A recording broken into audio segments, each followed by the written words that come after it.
സ്ഥാനാർത്ഥികളെ നേരത്തെ പ്രഖ്യാപിച്ചുകൊണ്ട് ഇടതുപക്ഷ സ്ഥാനാർത്ഥികൾ എല്ലാ മണ്ഡലങ്ങളിലും ഒരു ലാപ്പ് മുന്നിലാണ്. ഇപ്പോൾ ബേപ്പൂർ മണ്ഡലത്തിലാണെങ്കിൽ വലിയ പ്രചരണത്തിന്റെ ആവശ്യമില്ലെന്ന് തോന്നുന്നു. ഇവിടെ ജനങ്ങൾ പൊതുവെ ശബ്ദത്തിനൊരു പ്രശ്നമുണ്ട്. ജനങ്ങൾ പൊതുവെ LDFിൻ്റെ പ്രചരണം ആകെ ഏറ്റെടുത്തിരിക്കുകയാണ്. 5 കൊല്ലത്തെ വികസന പ്രവർത്തനങ്ങൾ സ്വന്തം ജീവിതത്തിലെ അനുഭവങ്ങളിലൂടെ നാട് മനസ്സിലാക്കുന്നുണ്ട്, തിരിച്ചറിയുന്നുണ്ട്. അപ്പം അത് LDFിന് വലിയ മുന്നേറ്റമാണ് ഉണ്ടാക്കിക്കൊണ്ടിരിക്കുന്നത്. പ്രചരണത്തിൻ്റെ സ്ഥാനാർത്ഥിത്വം പ്രഖ്യാപിച്ച ഉടനെ തന്നെയുള്ള റോഡ് ഷോ അതിന് ഏറ്റവും വലിയ ഉദാഹരണമാണ്. ഞങ്ങൾ മണ്ഡലമാകെ കറങ്ങാനാണ് തീരുമാനിച്ചത്. പക്ഷേ ബേപ്പൂരും ചെറുവണ്ണൂരും മാത്രമേ എത്തിപ്പെടാൻ പറ്റിയിട്ടുള്ളൂ. റോട്ടിലൊക്കെ ആളുകൾ കൂടി വലിയ നിലയിൽ അഭിവാദ്യം ചെയ്യുകയായിരുന്നു. ഇന്ന് ബാക്കി ഫറൂഖ്, രാമനാട്ടിൽ, കടലുണ്ടി ഇന്ന് വൈകുന്നേരം പോവുകയാണ്. ഇന്നലെയൊക്കെ ആയിട്ട് വലിയ നിലയിൽ ജനങ്ങൾ LDF ഇന്നുവരെ ലഭിക്കാത്ത സർവകാല റെക്കോർഡ് വോട്ട് ലഭ്യമാകുന്ന ഒരു തെരഞ്ഞെടുപ്പായി ഇത് മാറും എന്ന് നിശ്ചയിക്കുന്ന നിലയിലേക്കാണ് കാര്യങ്ങൾ പോകുന്നത്. അകൽച്ച വേണ്ട, അടുത്തുനിന്നുണ്ട് ഉണ്ടെന്ന് വിചാരിക്കും. അതെ, അതല്ല, അപ്പോൾ ഇവരോരോരുത്തരും നമ്മളെ സഖാക്കളാണല്ലോ, എല്ലാവരും സ്ഥാനാർത്ഥികളാണ്. ഞാൻ മാത്രമല്ല, എല്ലാവരും അവരുടെ ബന്ധങ്ങൾ വോട്ടാക്കി മാറ്റുകയാണ്. പരമ്പരാഗത ഇടതുമുന്നണിയുടെ ഒരു മണ്ഡലമാണ്. കോൺഗ്രസ് ആണ് എതിർ സ്ഥാനാർത്ഥിയായിട്ട് ഉണ്ടാവാറ്. ഇത്തവണ കോൺഗ്രസ് മത്സരിക്കുന്നില്ല, ഒരു പൊതു സ്വതന്ത്രനാണ് മത്സരിക്കുന്നത്.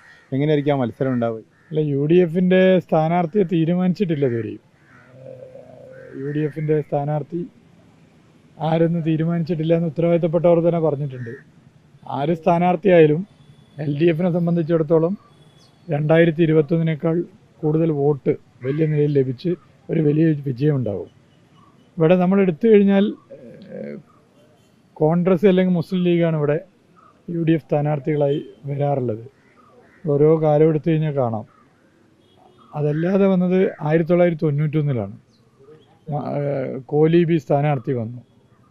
പിന്നെ 96, 2001, 2006, 2011, 2016, 2021 മുസ്ലിം ലീഗിൻ്റെ സ്ഥാനാർത്ഥികൾ. പിന്നെ കോൺഗ്രസിൻ്റെ സ്ഥാനാർത്ഥി 2011 മുതൽ കൈപ്പത്തി ചിഹ്നമാണ്.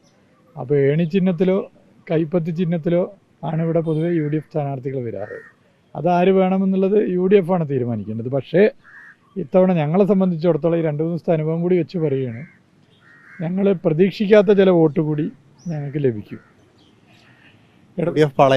ഇടതുപക്ഷ ജനാധിപത്യ മുന്നണിക്ക് വോട്ട് ചെയ്യുന്നവരും നിഷ്പക്ഷരായ വോട്ടർമാർക്ക് പുറമെ കോൺഗ്രസിൻ്റെയും മുസ്ലിം ലീഗിൻ്റെയും പരമ്പരാഗത വോട്ടിൽ നിന്നും ഇവിടെ കുറച്ചധികം വോട്ട് LDF സ്ഥാനാർത്ഥിക്ക് ലഭിക്കും.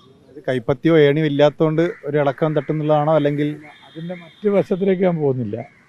കൈപ്പത്തി ഇല്ലാത്തതുകൊണ്ടോ ഏണി ഇല്ലാത്തതുകൊണ്ടോ എന്നൊന്നുമില്ല, അതൊക്കെ UDF ആണ് തീരുമാനിക്കേണ്ടത്. വോട്ടർമാർ കഴിഞ്ഞ തവണ 2021 LDFിന് ചെയ്യാത്ത UDFിന് ചെയ്ത വോട്ടർമാരിൽ കുറേ വോട്ട് ഇത്തവണ LDFിന് ലഭിക്കും. വേണമെങ്കിൽ വികസനം പറഞ്ഞുകൊണ്ടുള്ള ഒരു വികസനവും പല കാര്യങ്ങളുണ്ട്, അതൊക്കെ വെച്ച് വോട്ടായി മാറും. 2 ദിവസത്തെ അനുഭവത്തിൽ നിന്ന് ഞങ്ങൾക്കൊക്കെ നല്ല ആത്മവിശ്വാസമാണുള്ളത്, വോട്ടായി മാറും.